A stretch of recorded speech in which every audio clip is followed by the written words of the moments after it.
नमस्कार, जोहार। तो भारत मित्र देख रहे हैं आप। मेरा नाम अभिषेक भारती है। गुरुवार और शुक्रवार के बीच की ये रात थी। रात के करीब 11:30-12 बजे के आसपास का वक्त था। ये वो वक्त था जब नींद जस्ट अपने शुरुआती दौर में होती है। आप दिन भर की थकान से टूटे हुए बिस्तर पर सोने की तैयारी कर रहे होते हैं। इसी दौरान रामगढ़ के बुध बाजार के पास, यानी रामगढ़ से बोकारो जाने का जो रास्ता होता है, उसी रास्ते में एक पिकअप वाहन भी जा रही थी। कुछ लोग जगे हुए थे, कुछ लोग सो रहे थे, कुछ लोगों के सर झुक रहे थे नींद से, लेकिन वो नींद से लड़ाई कर रहे थे। माथे पर साफा बंधा हुआ था रंग बिरंगा, हाथों में किसी के ढोल था, किसी के ताशा था।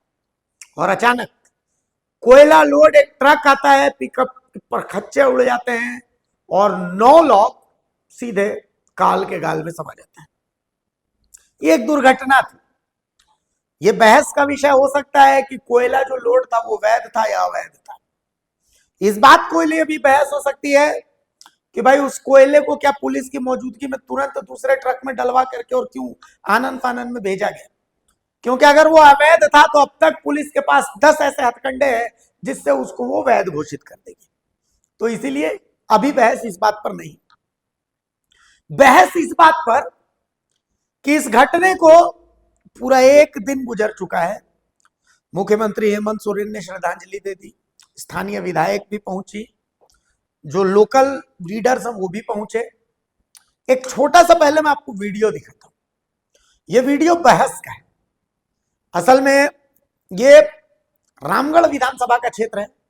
रामगढ़ में मुख्य लड़ाई आजसू वर्सेस कांग्रेस की चलती है। तो कांग्रेस की विधायक वहां मौजूद है, आजसू के जिलाध्यक्ष वहां मौजूद है। सांसद चंद्र प्रकाश चौधरी के बेटे पीयूष चौधरी ने कहा है कि वो निजी खर्च से 20-20 हजार रुपए जो मृतक है उनके परिजनों को देंगे आर्थिक राहत के तर्ज पर। आजसू की तरफ से यही राहत दी जा रही थी, जिसको लेकर के वहां बहस होती है, जिसका वीडियो मैं आपको दिखाता हूं। देखिए,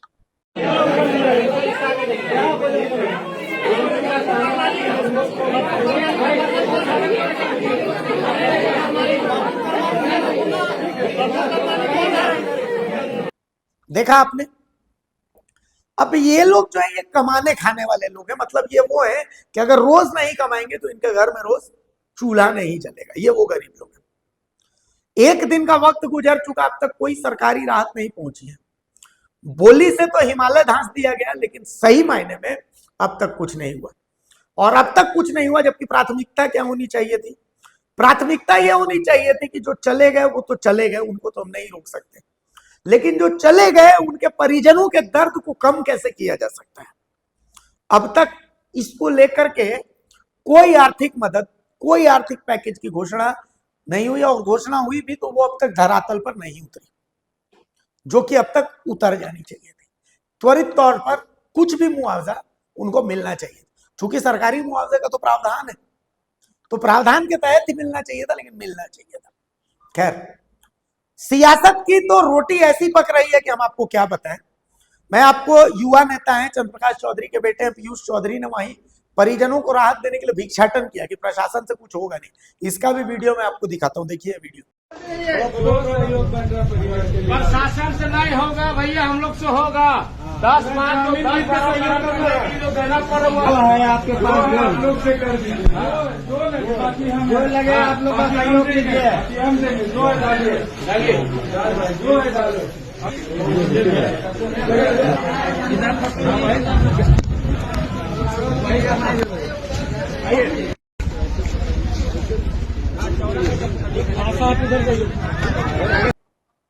देखा आपने।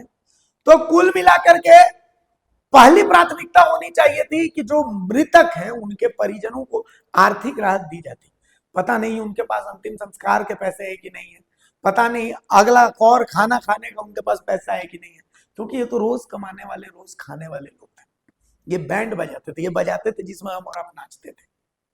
और इस बार ये ऐसे शांत हुए कि हर कोई रोने लगा, हर किसी की आंखों में आंसू है। लेकिन राजनीति वो गिद्ध है जो लाश नोचती है। इन लाशों को नोचा जा रहा है।